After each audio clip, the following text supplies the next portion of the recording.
नमस्कार, आप देख रहे हैं Rajasthan coverage digital news HD और मैं हूं आपके साथ सविता सिंह। हम आपको रूबरू करवाएंगे राजस्थान एवं अन्य राज्यों की हर छोटी बड़ी खबरों एवं पॉलिटिक्स से जुड़ी खबरों से। तो चलिए देखते हैं क्या है आज की खास खबरें।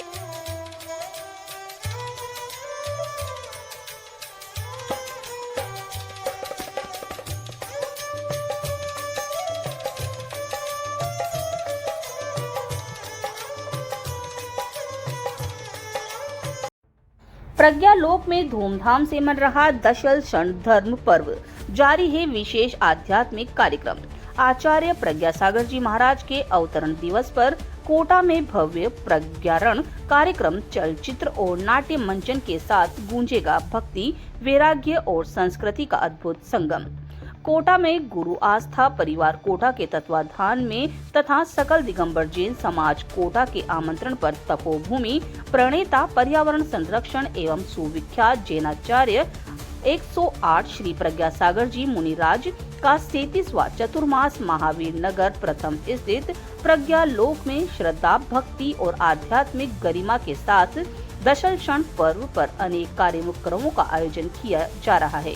इसमें प्रतिदिन विविध सांस्कृतिक कार्यक्रम, कवि सम्मेलन, भव्य आरती और नाट्य प्रस्तुतियां होंगी। जैन धर्म के 10 मूलभूत सिद्धांत आचार्य 108 श्री प्रज्ञासागर जी मुनिराज ने बताया कि दशल क्षण पर्व जैन धर्म के 10 मूलभूत सिद्धांतों पर आधारित है, जिनमें उत्तम क्षमा, उत्तम मार्दव, उत्तम आर्जव, उत्तम शौच, उत्तम सत्य, उत्तम संयम, उत्तम तप, उत्तम त्याग, उत्तम आंकीचन और उत्तम ब्रह्मचर्य शामिल है। यह पर्व आध्यात्मिक शुद्धता और मानसिक पवित्रता के लिए माना जाता है। चेयरमैन यतीश जैन खेड़ावाला ने बताया कि इसी क्रम में प्रज्ञालोक में 350 श्रावक संस्कार ग्रहण कर रहे हैं, जो प्रतिदिन सुबह 5 बजे से 8 बजे तक की नियमित आध्यात्मिक दिनचर्या का पालन कर रहे हैं। रविवार को होगा कवि सम्मेलन। अध्यक्ष लोकेश जैन सीसवाली व महामंत्री नवीन जैन ने बताया कि रविवार रात्रि को 8 बजे अखिल भारतीय विराट कवि सम्मेलन का आयोजन किया जाएगा, जिसमें प्रसिद्ध कवि और कलाकार भाग लेंगे। कवि सम्मेलन में गौरव चौहान इंदौर से, दीपक पार्थिव इंदौर से, पार्थ नवीन ग्वालियर, जैन कमल प्रभु सूरत, जैन हर्ष पद्म गोरा पुणे और शोभना स्वर प्रतिका राठौड़ी नागौर से प्रसिद्ध सुर कलाकार अपनी प्रस्तुतियां देंगे। भक्ति और वैराग्य का अद्भुत संगम गुरुदेव आचार्य श्री 108 प्रज्ञासागर जी महाराज के अवतरण दिवस पर गुरु आस्था परिवार द्वारा एक अद्वितीय प्रयागरण कार्यक्रम का आयोजन किया जाएगा। जन जन तक और मन मन तक पहुंचाना है, तो बिना मीडिया के संभव नहीं। प्रिंट मीडिया हो, इलेक्ट्रॉनिक मीडिया हो या सोशल मीडिया,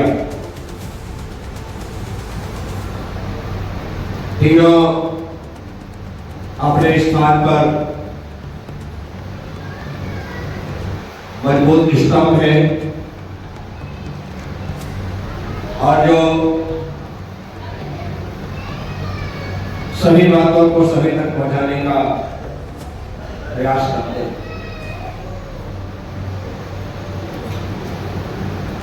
जैन धर्म में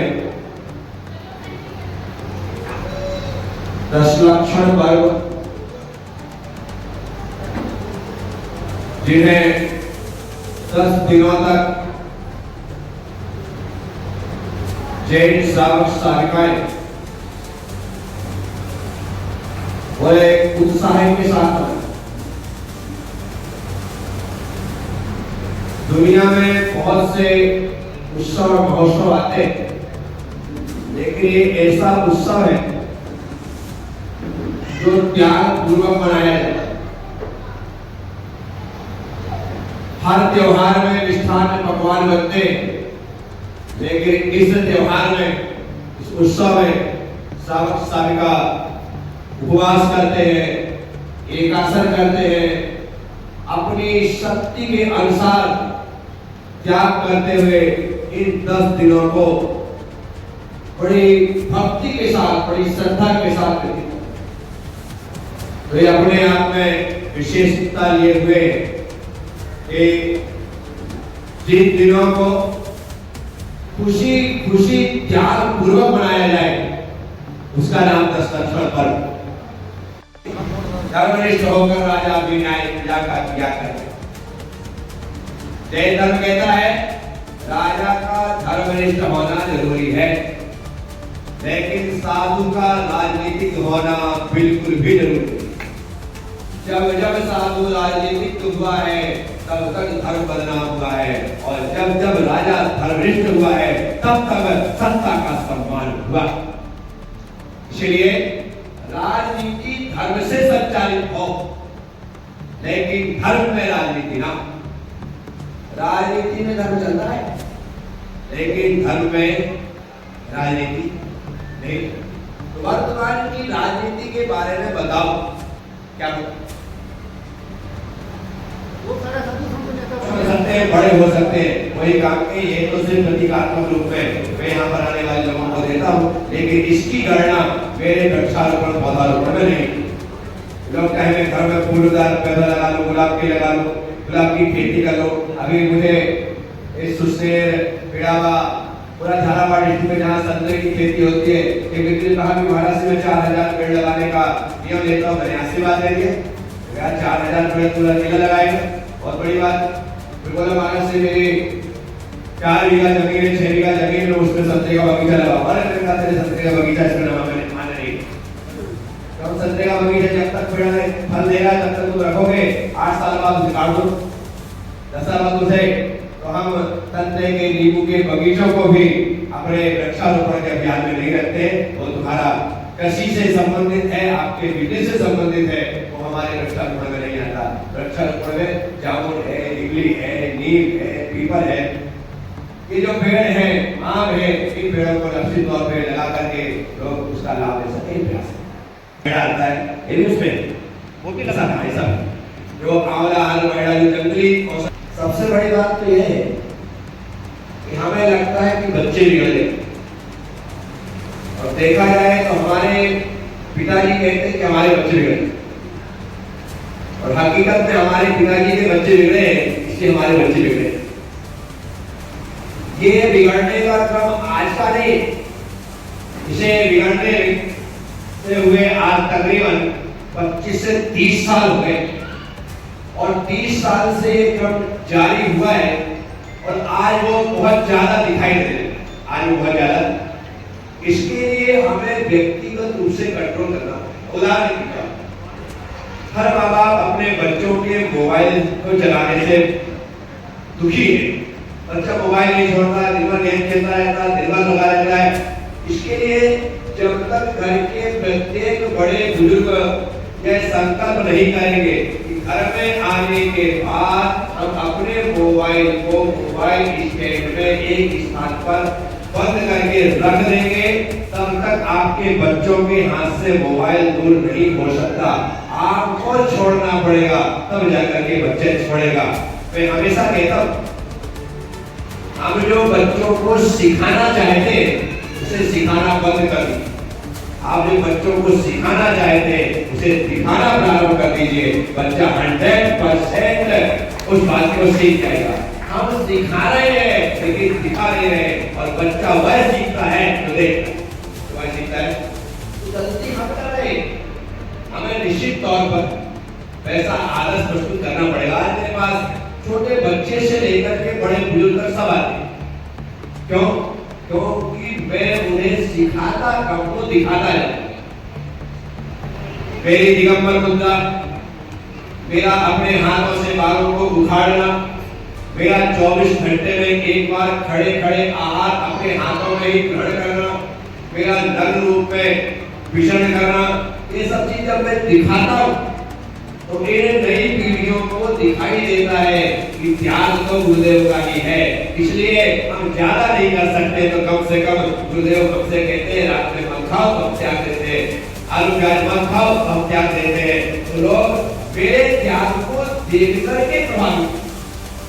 तो आप हम सब लोग जो चिंतित है कि पीढ़ियां सुधर नहीं रही है, मैं चाहता हूँ दूसरी पीढ़ी सुधरे तो तीसरी पीढ़ी अपने आप सुधर जाएगी, क्योंकि पहली पीढ़ी दूसरी पीढ़ी तीसरी पीढ़ी के लिए चिंतित है, दूसरी पीढ़ी तीसरी पीढ़ी के चिंतित है। लेकिन मैं चाहता हूँ कि दूसरी पीढ़ी में यदि सुधार आ जाए तो पहली पीढ़ी की सारी चिंताएं समाप्त हो जाए और एकदम एक नया सितंबर को गुरुदेव का अवतरण दिवस जन्म जयंती महामहोत्सव मनाया जाएगा, जिसमें कोटा के बाहर के काफी हजारों की संख्या में श्रद्धालु यहाँ पे उपस्थित रहेंगे और गुरुदेव का पाठ प्रक्षालन और गुरुदेव के आशीर्वाद से लाभान्वित होंगे। बहुत बड़े स्तर पर ये जन्मदिन मनाया जा रहा है और सामाजिक परोपकार और गुरुदेव ने जो हमारे को लक्ष्य दिया है, 1 करोड़ वृक्ष जो गुरुदेव का लक्ष्य है, उस पर हम पूरा इस जन्म महामहोत्सव को आधारित रखेंगे कि पर्यावरण की कैसे हिफाजत हो, इसके अलावा परोपकार के ज्यादा से ज्यादा काम कैसे करें जन्म जयंती महामहोत्सव पे, और सामाजिक कितने अच्छे से अच्छे ज्यादा से ज्यादा काम कर सकते हैं, इसका यही एक मोटो रहेगा, सामाजिक परोपकार और पर्यावरण।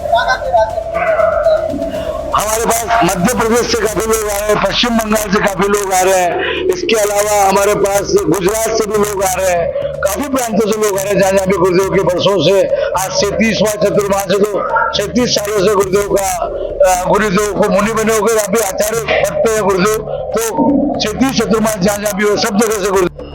कल 1 सितंबर 2025 को आचार्य गुरुदेव श्री प्रज्ञा सागर जी महाराज का अवतरण दिवस सकल दिगंबर जैन समाज कोटा, गुरु आस्था परिवार कोटा, महावीर नगर पश्च के दोनों मंदिर एवं समस्त शिविरार्थी और श्रद्धालुओं के द्वारा भव्य रूप से उनका अवतरण दिवस मनाया जाएगा। इसमें माननीय लोकसभा के स्पीकर श्री ओम जी बिरला साहब भी इसमें शामिल होंगे एवं सवेरे सभी श्रद्धालु उनका पाद प्रक्षालन, दीप प्रज्वलन और शास्त्र जी बैठ करके भजन और उनके जीवन यात्रा का विनयांजलि प्रस्तुत करके गुरुदेव का जन्म दिवस मनाएंगे।